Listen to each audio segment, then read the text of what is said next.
Hello students.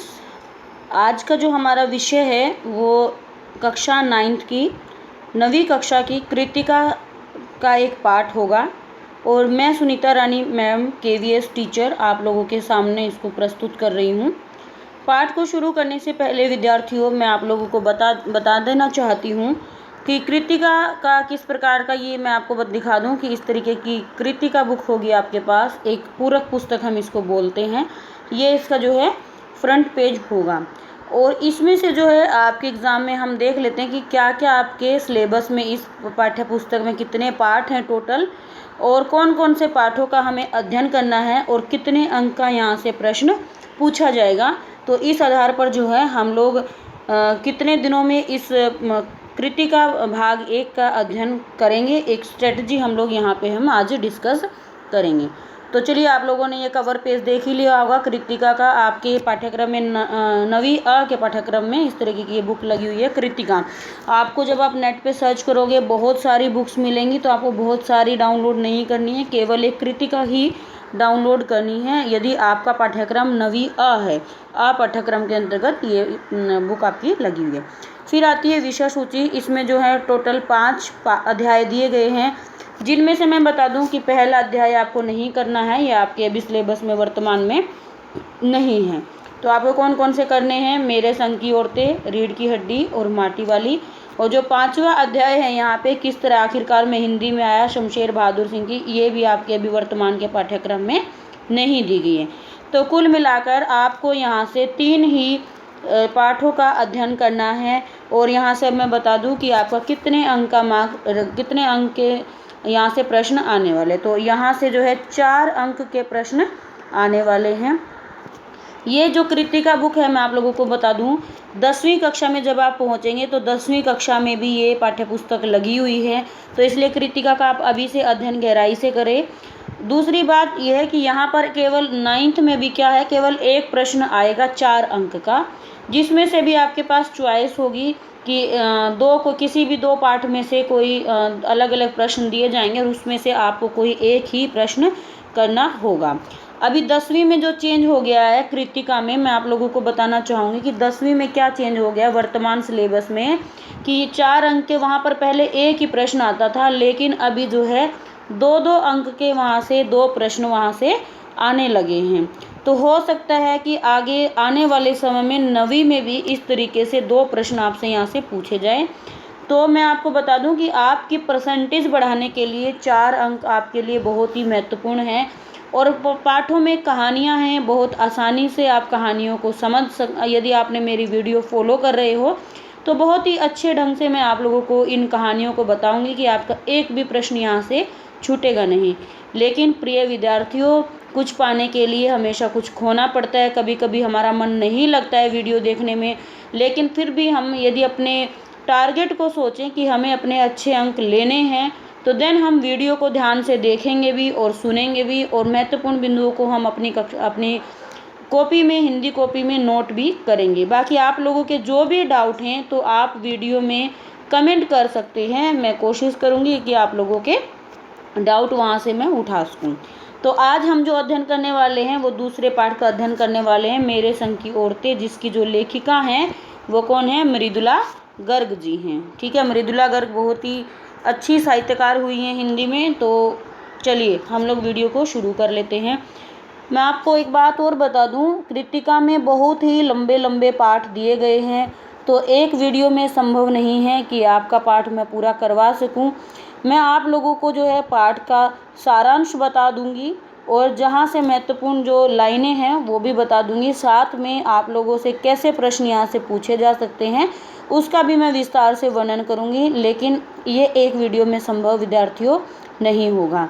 तो चलिए शुरू कर लेते हैं। मेरे संग की औरतें। मेरे संग की औरतें आप समझ ही गए होंगे, संग मतलब साथ और औरतें मतलब फीमेल। यहाँ पे जो लेखिका हैं वो मृदुला गर्ग हैं। तो पहले मैं थोड़ा सा पाठ का आपको प्रवेश पाठ बता देती हूँ। यहाँ पे जो मेरे संग की औरतें मतलब कि मेरे साथ की औरतें, जैसे आप लोगों के भी सहपाठी होंगे, आप लोगों के मित्र होंगे, आप लोगों के साथ साथ जब जैसे जैसे आप बड़े होंगे तो आप देखेंगे कि अपने साथ वालों का प्रभाव आप पर भी हमेशा पड़ेगा। तो इसी प्रकार से मृदुला गर्ग के ऊपर भी उनके साथ वाली औरतों का प्रभाव हमेशा पड़ा है। मेरे संग की औरतें में पाठ में उन्होंने ये कैसे शैली में लिखा हुआ है, आत्मकथात्मक शैली में लिखा हुआ पाठ है। आत्मकथा शैली क्या होती है, जिसमें हम स्वयं के बारे में या जो हमारे साथ रहे हुए होते हैं व्यक्ति, उनके बारे में हम लिखते हैं। तो यहाँ पर उन्होंने उन्हीं के बारे में लिखा है। चलिए, सबसे पहले पहरे में उन्होंने अपनी नानी का जिक्र किया है, तो मैं पूरा पढ़ूंगी नहीं, लेकिन आप लोगों को इसका सारांश बता देती हूँ। यहाँ पे लेखिका बताती हैं कि उनकी नानी को उन्होंने कभी देखा नहीं था, क्योंकि जो है उनकी नानी की डेथ जो है लेखिका के पैदा होने से पहले ही हो गई थी। लेकिन उन्होंने अपनी तीनों बहनों से अपनी नानी की बहुत सारी कहानियाँ सुनी थी। नानी से कहानी भले न सुनी हो, नानी की कहानी ज़रूर सुनी और उसके बाद में जाकर उसका असली मर्म समझ में आया। ठीक है, पहले इतना ही जाना कि मेरी नानी, उनकी नानी कैसी थी। मेरी नानी पारंपरिक अनपढ़ परदानशी औरत थी, जिसके पति शादी के तुरंत बाद उन्हें छोड़कर बैरिस्ट्री पढ़ने विलायत चले गए थे। बैरिस्ट्री शब्द है यहाँ पर, ये होती है लॉ की पढ़ाई, यानी कानून की पढ़ाई। जो लोग जैसे वकील बनते हैं उसके लिए बैरिस्ट्री की पढ़ाई करते हैं। तो यहाँ पर जो है, जो लेखिका की नानी हैं, उनके पति के बारे में जिक्र हुआ है। उनके पति जो हैं उनको शादी के बाद छोड़कर कहाँ चले गए थे, कैम्ब्रिज विश्वविद्यालय चले गए थे। और फिर क्या हुआ था, जैसे ही वो वहाँ से आए थे उनके पति, तो उन्होंने पूरा जो रीति रिवाज है, अपनी जीवन शैली है, पूरी की पूरी क्या कर ली थी, विलायती। विलायती का अर्थ यहाँ पे क्या दिया हुआ है कि पूरी की पूरी उनकी जो जीवन शैली है वो विदेशी हो गई थी। विदेशी का अर्थ भी आप समझ गए होंगे। कैम्ब्रिज, यदि उन्होंने ब्रिटेन से पढ़ाई की है तो उनकी पूरी की पूरी जीवन शैली अंग्रेजों जैसी ही हो गई थी। लेकिन यहाँ पर मैं बता दूँ, लेकिन नानी जो है, नानी के ऊपर उनकी जीवन शैली का कोई प्रभाव नहीं पड़ा, और ना ही नानी ने कभी भी इस बात का विरोध किया कि उनकी जीवन शैली आपने अंग्रेजों की तरह क्यों बनाई हुई है। तो इस पैराग्राफ का आप समझ ही गए होंगे, उन्होंने इतना सही बोला है। लेकिन पर जब कम उम्र में नानी ने खुद को मौत के करीब पाया, तो 15 वर्षीय इकलौती बेटी मेरी माँ की शादी की फिक्र ने इतना डराया कि वे एकदम मुँह जोर हो उठी। मुँह जोर मतलब कि बहुत ज़्यादा डर जाना। क्या कहती हैं, जब लेखिका की माँ, यहाँ पे लेखिका अपनी माँ के बारे में बता रही है कि जब उनकी माँ केवल 15 वर्ष की थी, तब उनकी नानी की क्या हो जाती है, वो बिल्कुल मृत्यु के मुंह में पहुँच जाती हैं। तब नाना से उन्होंने कहा कि वे पर्दे का लिहाज छोड़कर उनके दोस्त स्वतंत्रता सेनानी प्यारेलाल शर्मा से मिलना चाहती हैं। तब नानी ने अपनी एक इच्छा जताई, और क्या इच्छा जताई कि वो एक उनके पति के एक दोस्त थे यहाँ पे, प्यारेलाल शर्मा। आप लोगों को इस नाम को याद रखना है, क्योंकि यहाँ से नानी से एक प्रश्न बनेगा कि नानी को प्यारेलाल शर्मा से क्यों मिलना चाहती थी, क्यों मिलना चाहती थी। एक तो वो स्वतंत्रता सेनानी थे। सब दंग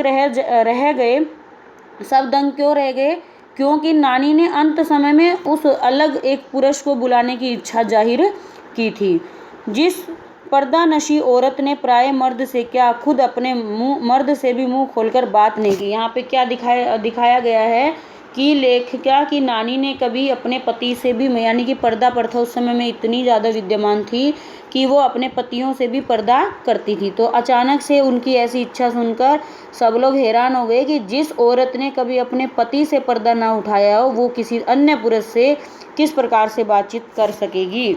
पर नाना ने वक्त की कमी और मौके की नज़ाकत मतलब समय को समझते हुए उसकी लाज रखी। सवाल जवाब में वक्त बर्बाद करने के बजाय फ़ौरन जाकर दोस्त को लिवा लाए और बीवी के हजूर में पेश कर दिया। अब जो नानी ने कहा वह और भी हैरत अंगेज मतलब बहुत ही चौंकाने वाला सच था। उन्होंने कहा, वचन दीजिए कि मेरी लड़की के लिए वर आप तय करेंगे। यहाँ पर नानी किससे बात कर रही है, स्वतंत्रता सेनानी प्यारेलाल शर्मा से बातचीत कर रही हैं और उनसे कह रही हैं कि मेरी लड़की का यदि आप उसके लिए लड़का देखेंगे तो वो आप देखेंगे। मेरे पति तो साहब हैं, यहाँ पर एक व्यंग कर रही हैं, मेरे पति तो साहब हैं, अर्थात वो तो अंग्रेज़ों के ही जीवन शैली में रंगमंच गए हैं, और मैं नहीं चाहती कि मेरी बेटी की शादी साहबों के फर्मा बरदार मतलब अंग्रेज़ों की चापलूसी करने वाला व्यक्ति। तो उन्होंने अपने पति को कैसा बताया कि उनके पति तो साहब हैं और अंग्रेज़ों की चापलूसी करने वाले व्यक्ति हैं, लेकिन मैं अपनी बेटी के लिए मैं ऐसा दामाद अपनी बेटी का ऐसा वर नहीं चाहती कि वो भी अंग्रेज़ों की चापलूसी करें। आप अपनी तरह आज़ादी का सिपाही ढूंढकर उसकी शादी करवा दीजिए। कौन कह सकता था कि अपनी आज़ादी से पूरी तरह बेखबर उस औरत के मन में देश की आज़ादी के लिए ऐसा जुनून होगा। अब यहाँ पे चौंकाने वाली बात क्या है कि जिस औरत ने कभी घूंघटा नहीं उठाया और जिस औरत ने कभी किसी क्रांति में भाग नहीं लिया, लेकिन मरते वक्त उसने ऐसी बात कही जो उसके देश प्रेम की भक्ति भावना को यहाँ पे दर्शा रही है। यानी अब हम ये नहीं कह सकते कि केवल जो क्रांति में भाग लेते हैं केवल वो ही हमारे देश प्रेमी हो सकते हैं। ऐसा बिल्कुल भी नहीं है। देश प्रेमी ऐसे लोग भी हो सकते हैं जो ना तो क्रांति में भाग लेते हैं और ना तो चुप रहते हैं, लेकिन वो देश के लिए हमेशा सोचते हैं। यहाँ पर जो लेखिका की नानी है वो भी कुछ इसी प्रकार के स्वभाव की थी। बाद में मेरी समझ में आया कि दरअसल वे निजी जीवन में भी काफ़ी आज़ाद ख्याल रही होंगी। निजी जीवन मतलब कि उनकी नानी के जो विचार हैं वो बहुत ही खुले विचारों की औरत थी। ठीक है, उन्होंने नाना की ज़िंदगी में कोई दखल नहीं दिया, न उसमें साझेदारी की, पर अपनी ज़िंदगी को अपने ढंग से ज़रूर जीती रही। पारंपरिक घरेलू उभाव और खामोश ज़िंदगी जीने में आज के हिसाब से क्रांतिकारी चाहे कुछ न रहा हो, दूसरे की तरह जीने के लिए मजबूर न होने में असली आज़ादी कुछ ज़्यादा थी। यहाँ पर ये कहने की बात है कि भले ही आपने क्रांति ना की हो, लेकिन यदि आप अपने विचारों को स्वतंत्रता पूर्वक रख पाते हैं तो वो भी आज़ादी का ही क्या होता है, एक हिस्सा होता है। तो बच्चों, यहाँ से प्रश्न बनने वाला है आप लोगों का कि नानी की अंतिम इच्छा क्या थी और उन्होंने प्यारेलाल शर्मा को ही बुलाकर अपनी कौन सी इच्छा जाहिर की। तो आप लोग इस प्रश्न का जवाब देने में सक्षम होंगे। इस तरीके से आप आगे बढ़ते हैं। अभी तो आप समझ गए होंगे, ये था लेखिका की नानी का परिचय, जो कि बहुत ही स्वतंत्रता सेनानी प्रिय थी और उन्होंने जो है अंत में अपनी इच्छा जाहिर की। प्यारेलाल शर्मा के यहाँ पे स्वतंत्रता सेनानी आते हैं। उनके पति के रंग ढंग की यहाँ पे बात की गई है कि उनके पति किस प्रकार से अंग्रेज़ों की चापलूसी करते थे और उन्होंने कानून की पढ़ाई कहाँ से की थी, विदेश से की थी, कैम्ब्रिज विश्वविद्यालय से की थी। लेकिन उसके बाद भी उनके अंदर देश की आज़ादी के लिए कुछ भी विद्यमान नहीं था। जबकि उनकी जो नानी थी वो अनपढ़ थी, घर में रहने वाली एक औरत थी, लेकिन देश के प्रति उनमें बहुत ही प्रेम भावना, राष्ट्रकूट की भावना जो है, राष्ट्रीयता की भावना उनके अंदर कूट कूट कर भरी हुई थी। चलिए अब जो है हम परिचय पढ़ेंगे, आगे पढ़ेंगे हम, क्योंकि मेरे संग की औरतें आप समझ ही गए होंगे कि मेरे साथ की औरतें। तो लेखिका मृदुला गर्ग ने जो है उनके साथ में जो औरतें थी उनका परिचय इस पूरे पाठ में दिया है। अगला जो परिचय देती हैं लेखिका वो देती हैं अपनी माता जी का। खैर, इस तरह मेरी माँ की शादी ऐसे पढ़े लिखे होनहार लड़के से हुई जिसे आज़ादी के आंदोलन में हिस्सा लेने के अपराध में ICS के इम्तिहान में बैठने से रोक दिया गया। अब यहाँ पे क्या कह रही हैं लेखिका कि उनकी माँ यानी उनके लेखिका के जो पिता हैं वो पढ़े लिखे थे, क्रांतिकारी भी थे और क्रांतियों में भाग लेने के कारण ICS बोलते हैं, आज इसकी फॉर्म चेंज हो गई है, IAS अधिकारी, जो एक जिले का DM होता है। ठीक है, वो एग्ज़ाम उनको नहीं देने गया था और जिसकी जेब में पुश्तैनी पैसा धेला एक नहीं था। पुश्तैनी पैसा मतलब बहुत ही पैसे वाला व्यक्ति वो नहीं था। माँ बेचारी अपनी माँ और गांधी जी के सिद्धांतों के चक्कर में सादा जीवन जीने और ऊंचे ख्याल रखने पर मजबूर हुई। हाल उनका यह था कि खादी की साड़ी उन्हें इतनी भारी लगती थी कि कमर इनका चनका खा जाती। अब ये ध्यान रखने वाली बात है, यहाँ पे जो है लेखिका की माँ के विशेषताएं बताई जा रही हैं कि उनकी माँ के चरित्र की क्या क्या विशेषताएं थी। क्या क्या विशेषताएं थी? सबसे पहले तो माँ जो है गांधी जी के विचारों को यहाँ अनुसरण करती थी। दूसरा क्या है कि वो इतनी पतली थी कि खादी की साड़ी भी उन्हें बहुत भारी लगती थी। रात भर जाकर वे उसे पहनने का अभ्यास करती जिससे दिन में शर्मिंदगी न उठानी पड़े। वे कुछ ऐसी नाजुक थी कि उन्हें देखकर उनकी सास यानी मेरी दादी ने कहा, हमारी बहू तो ऐसी है कि धोई पोंछी और छीके पर टांग दी। मतलब कि इतनी ज़्यादा पतली है वो कि जिस तरीके से कि पतले से कपड़े को हम जल्दी से पानी में वॉश कर देते हैं और फिर जल्दी से सुखा देते हैं, इस प्रकार से उनकी दादी उनका उपहास करती थी। गनीमत यही थी कि किसी ने उन्हें छीके पर से उतारने की पेशकश नहीं की। क्यों नहीं की? उसकी दो वजह थी। पहली है कि हिंदुस्तान के तमाम बाशिंदों की तरह उनके ससुराल वाले भी साहबों से खासे अभिभूत थे और मेरे नाना पक्के साहब माने जाते थे। यहाँ पे जो उनके नाना जी की बात है, उनके नाना जी कैसे थे? वो भी अंग्रेज़ों की चापलूसी करने वाले थे और उनका ख़ानदान कैसा था? साहबों वाला ख़ानदान था। लेकिन उनकी माँ को जो है उनकी माँ को जो है सहाबों वाले ख़ानदान से माना जाता था, इसलिए उनकी माताजी के सामने किसी की बोलने की हिम्मत नहीं आती थी। तो ये समझ गए होंगे, हिंदुस्तान के तमाम बाशिंदों की तरह उनके ससुराल वालों भी सहाबों से खास अभिभूत है, मतलब उनकी माताजी जो है सहाबों के ख़ानदान से मानी जाती थी, इसलिए उनके सामने किसी की बोलने की हिम्मत नहीं होती थी। बस जात से वे हिंदुस्तानी थे, बाकी चेहरे मोहरे रंग पढ़ाई लिखाई सब में अंग्रेज़ थे। तो ये अपने नाना की बातें यहाँ पे लेखिका बता रही हैं। मज़े की बात यह थी कि हमारे देश में आज़ादी की जंग लड़ने वाले अंग्रेज़ों के सबसे बड़े प्रशंसक थे, गांधी नेहरू हो या मेरे पिताजी के घर वाले। भले लड़का आज़ादी की लड़ाई लड़ते लड़ते जेब खाली और शोहरत सिर करता रहा, दबदबा उसके सहाबी ससुर का ही था। अब यहाँ पे क्या कह रहे हैं, भले कि हमारे आज़ादी लड़ने वाले लोग जो हैं उनकी वैल्यू हमारे समाज में उस समय बहुत ज़्यादा नहीं थी। बहुत ज़्यादा वैल्यू किसकी थी? जो अंग्रेज़ों की चापलूसी करते थे, जो विदेशों से पढ़ाई करके आते थे। तो यहाँ पर ये एक तरीके से लेखिका ने व्यंग्य किया है, हमारे समाज की उस समय की परिस्थितियों को दिखाया है कि उनके घर में भले ही उनके पिताजी जो हैं भले ही पढ़े लिखे थे, क्रांतिकारी भी थे, लेकिन उनके घर में किसकी चलती थी? उनके नाना जी की ज़्यादा चलती थी। ठीक है, दबदबा उसके साहबी ससुर का था। एक आन बान शान वाले साहब ने उनके सिर फिरे लड़की को अपनी नाजुक जान लड़की सौंपी। उससे रोमांचक क्या कोई परिकथा होती? नानी की सनक भरी आखिरी ख्वाहिश और नाना की रजामंदी वे रोमांचक उपकथाएं थी जो कहानी के तिलिस्म को और गाढ़ा बना चुकी हैं। तिलिस्म मतलब बहुत ज़्यादा रहस्यमय। तो जो कि नाना थोड़े सनकी स्वभाव के थे और नानी की जब आखिरी इच्छा सुनी तो बहुत ही रहस्यमय ये बात लगी थी, तो इसलिए उनकी कहानी में रोमांच पैदा होता है। दूसरी वजह क्या थी? माँ की अपनी शख्सियत भी थी। एक वजह थी कि उनसे लोग इसलिए डरते थे क्योंकि वो सहाबी खानदानों से थी। दूसरी वजह क्या थी? कि माँ की अपनी शख्सियत थी, मतलब अपनी एक पहचान थी। उनमें खूबसूरती, नजाकता, गैर दुनियादारी के साथ ईमानदारी और निष्पक्षता कुछ इस तरह घुली मिली थी। तो ये लेखिका की माँ के चरित्र की विशेषताएं हैं। क्या क्या हैं? वो खूबसूरत भी थी और उनको दुनियादारी की बहुत ज़्यादा समझ नहीं थी, लेकिन वो ईमानदार और निष्पक्ष भी थी। कि वे परिजात से कम जादुई नहीं मालूम पड़ती थी। उनसे ठोस काम करवाने की कोई सोच भी नहीं सकता था। हाँ, हर ठोस और हवाई काम के लिए उनकी ज़बानी राय ज़रूर मांगी जाती थी। क्या कह रहे हैं कि ससुराल में उनकी माँ का इतना ज़्यादा दबदबा था कि उनकी माताजी को कोई कार्य नहीं कहा जाता था, लेकिन हर काम करने से पहले उनकी घर में राय ज़रूर ली जाती थी और उस राय को कभी भी नकारा नहीं जाता था। पत्थर की लकीर की तरह हमेशा उसको निभाया जाता था। तो यहाँ पर लेखिका ने अपने माँ के चरित्र की थोड़ी सी विशेषताएं बताएं। अब आप समझ गए होंगे उनकी माँ का स्वभाव कैसा था और किस प्रकार की वो महिला थी। अब हम पढ़ेंगे उनकी दादी के बारे में। ठीक है, हमने पहले उनके नानी के बारे में पढ़ा, फिर उनकी माताजी के बारे में पढ़ा और अब तीसरी जो औरत की कहानी उठाई है वो अपनी दादी जी की उठाई है। अब देखते हैं उनकी दादी जी की कहानी। मैंने अपनी दादी को कई बार कहते सुना था, हम हाथी पे हल ना जुतवाया करते, हम पे बैल हैं। बचपन से ही मुझे इस जुमले का भावार्थ समझ में आ गया था। जब देखा था कि हम बच्चों की ममतालू परवरिश के मामले में माँ के सिवा घर के सभी प्राणी मुस्तैद रहते थे।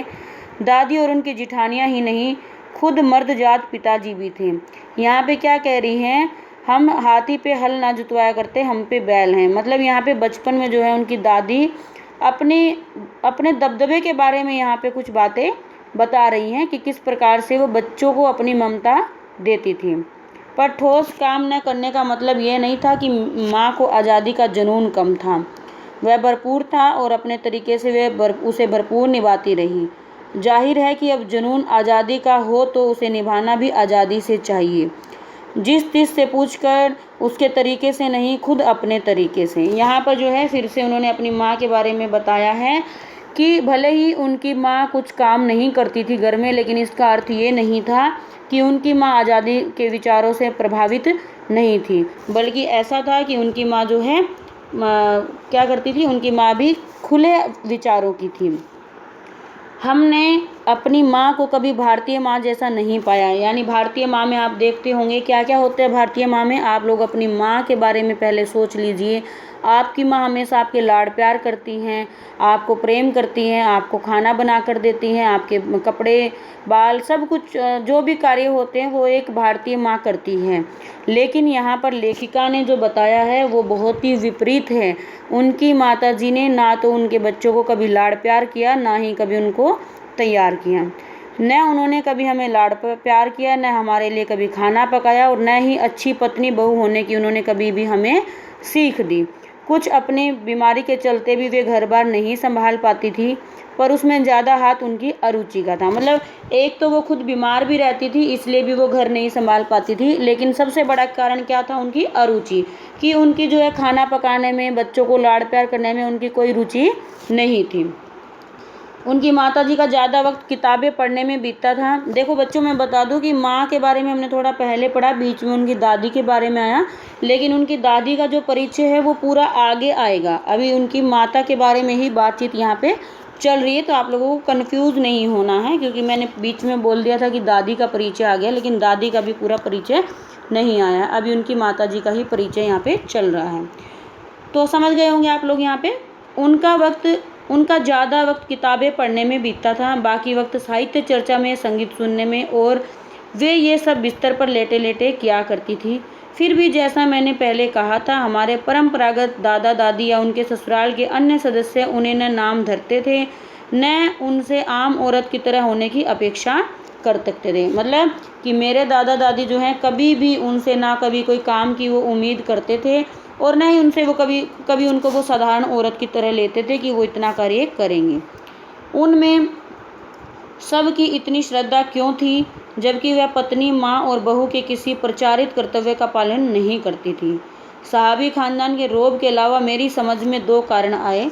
यहाँ पे लेखिका बता रही है कि उनके ससुराल वाले वो कोई काम भी नहीं करती थी, वो एक बहू भी थी, माँ भी थी और एक पत्नी भी थी, लेकिन वो तीनों ही धर्म अपने घर में नहीं निभा रही थी। फिर भी उसके घर वाले उनके, यानी कि लेखिका के माँ के जो ससुराल वाले, यानी कि जो लेखिका के पिताजी हैं, जो लेखिका के दादा दादी हैं, फिर भी उसके प्रति प्रेम रखते थे और उनकी हर बात को वो अनुसरण करते थे। तो उसका कारण जो है अब लेखिका बता रही है कि एक तो पहला हम कारण पढ़ चुके हैं कि वो सहाबी खानदान से थी, लेकिन दूसरा कारण अब वो बता रही हैं जो बहुत ही गूढ़ अर्थ यहाँ पर देने वाला है। पहला बोल रही है कि वे कभी झूठ नहीं बोलती थी, पहला कारण तो ये है। दूसरा, वे एक की गोपनीय बात को दूसरे पर जाहिर नहीं होने देती थी। यानी यदि कोई घर का सदस्य उनसे कोई गुप्त बात करता है, तो वो उनका ऐसा स्वभाव नहीं था माताजी का कि उस बात को वो किसी तीसरे सदस्य से वो बात करेंगी। जैसे आप लोगों ने देखा होगा कि आजकल के घरों में क्या होते हैं, चुगलियाँ बहुत जल्दी लगती है, इसकी बात उसको बता दो, उसकी बात इसको बता दो। लेकिन लेखिका की माँ का ऐसा स्वभाव बिल्कुल भी नहीं था। तो इन कारणों की वजह से क्या था, उनके घर वाले भी उनके प्रति श्रद्धा भाव रखते थे। पहले के कारण उन्हें घर वालों का आदर मिला हुआ था, दूसरे के कारण बाहर वालों की दोस्ती मिली हुई थी। तो यहाँ समझ गए होंगे, पहले कारण के कारण क्योंकि वो कभी झूठ नहीं बोलती थी, इस कारण उनके घर वाले उनकी बहुत ही इज्जत करते थे। और दूसरा जो कारण लेखिका बता रही है, तो उनसे बाहर वालों से उनकी अच्छी दोस्ती मित्रता हो जाती थी। माँ की भूमिका हमारे पिता बखूबी निभा देते थे। मुझे याद है बचपन में भी हमारे घर में किसी की चिट्ठी आने पर कोई उससे यह नहीं पूछता था कि उसमें क्या लिखा है। अब यहाँ पे बात आ रही है, धीरे धीरे उनके पिता की बात आ रही है कि मेरी माता जैसे हमारे लिए जो कर्तव्य नहीं निभाती थी, उन कर्तव्यों का पालन कौन करता था? हमारे लिए हमारे पिताजी करते थे। और आगे अपने परिवार के बारे में मृदुला गर्ग जी बता रही हैं कि यदि हमारे घर में किसी की कोई चिट्ठी आ जाती किसी के नाम पे, तो कोई किसी से पूछता नहीं था कि उस चिट्ठी में क्या लिखा हुआ है, भले वह एक बहन की दूसरी के नाम क्यों ना हो, और माँ यह जानने को बेहाल हो कि बीमारी से वह उबरी या नहीं। छोटे से घर में 6 बच्चों के साथ सास ससुर आदि के रहते हुए भी हर व्यक्ति को अपना निजत्व बनाए रखने की छूट थी। निजत्व मतलब अपनी प्राइवेसी, कि इतना बड़ा परिवार होने के देख लीजिए परिवार में कौन कौन सदस्य हैं। लेखिका के माता पिता हैं, 6 वो बहन भाई हैं, उनके सास ससुर हैं यानी कि उनके दादा दादी हैं। फिर भी उनके घर में क्या थी, एक प्राइवेसी थी सभी सदस्यों की। इसी निजता बनाए रखने की छूट का फ़ायदा उठाकर हम 3 बहनें और छोटा भाई लेखन के हवाले हो गए। मतलब हम 3 बहनों ने जब ये चिट्ठी का सिलसिला शुरू हुआ कि हम 3 बहनें क्या हो गई, लेखिका बन गई, और हमारे भाई ने भी लेखन कार्य में अपना कार्य शुरू कर दिया। लीक से खिसके अपने पूर्वजों में माँ और नानी ही रही होती तो गनीमत रहती, पर उनकी एक परदादी भी थी। अब विद्यार्थियों, हमने जो है उनकी माँ, उनकी नानी, उनकी माताजी के बारे में हमने यहाँ पे परिचय पढ़ लिया। किनकी? लेखिका की नानी और लेखिका की माताजी का परिचय हम लोगों ने यहाँ पे पढ़ लिया। तो यहाँ से जो है बच्चों 2 प्रश्न बनेंगे, क्योंकि मैं आगे अभी नहीं बढ़ रही हूँ, क्योंकि ये पार्ट आप देख ही रहे हैं कि बहुत लंबा पार्ट है। कम से कम इसके 3 पार्ट बनेंगे अगर आपको अच्छे से समझना है। तो आज हम जो है जितना हमने पढ़ा है उनसे संबंधित प्रश्नों को देख लेते हैं। लेखिका ने अपनी नानी को कभी देखा भी नहीं, फिर भी उनके व्यक्तित्व से क्यों प्रभावित थी, ये आप लोगों को उस कहानी की चर्चा करनी है जब लेखिका ने अपनी पुत्री के लिए जो है एक स्वतंत्रता सेनानी का वर मांगा था।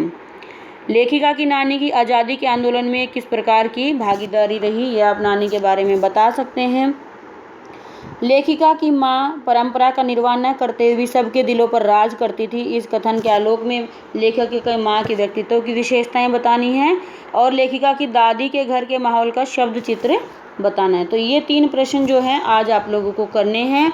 इनको कॉपी में लिखना है। आप लोगों को मैं टेलीग्राम लिंक पे जो है मैं आप लोगों को कमेंट बॉक्स में टेलीग्राम लिंक प्रोवाइड करवा दूंगी, तो आप लोग वहाँ पे अपने प्रश्न उत्तर मुझसे शेयर कर सकते हैं। मैं चेक कर लूँगी उन सभी को। टेलीग्राम से मेरी जो है मेमोरी फुल नहीं हो पाती है। अगर वीडियो आप लोगों को थोड़ी भी अच्छी लगी है तो कृपया वीडियो को लाइक कर दीजिए, और अगर आपको लगता है कि इसमें मेरे द्वारा कुछ और भी अच्छे तरीके से समझाया जाना चाहिए तो वो भी आप फीडबैक मुझे दे सकते हैं। मिलते हैं स्टूडेंट्स नेक्स्ट वीडियो में। कल हम इसके आगे के और इनकी दादी के बारे में दादी के बारे में और इनकी परदादी के बारे में भी हम लोग पढ़ेंगे, और लेखिका की आगे 4 बहनें होती हैं, उनके बारे में भी हम पढ़ेंगे। कहानी बहुत ही रोचक है। बस आप लोग थोड़ा सा इंटरेस्ट रखिए, खुद को बांध के रखिए कि एक तो हमें अच्छे मार्क्स, अच्छे अंक लेने ही लेने हैं। दूसरा, आप इस तरीके से सुनिए कि अभी आपके पास समय है, हम कहानी ही जान लेते हैं। आप लोग खुद भी लिखने की कला आपके अंदर आ सकती है। जिस प्रकार से मृदुला गर्ग जी ने लिखा है, आप लोग भी लिख सकते हैं। लेकिन ये विधा आपके अंदर तभी आएगी जब आप चीज़ों को सुनेंगे, समझेंगे, पढ़ेंगे, तभी ये विधा अंतर आप में किताबें लिखने की ये विधा आ पाती है। ऐसे में आप एकदम से नहीं लिख सकते हैं। धन्यवाद सभी स्टूडेंट्स को। जय हिंद, वंदे मातरम। सभी बच्चे घर पे रहिए, सुरक्षित रहिए, सेफ रहिए।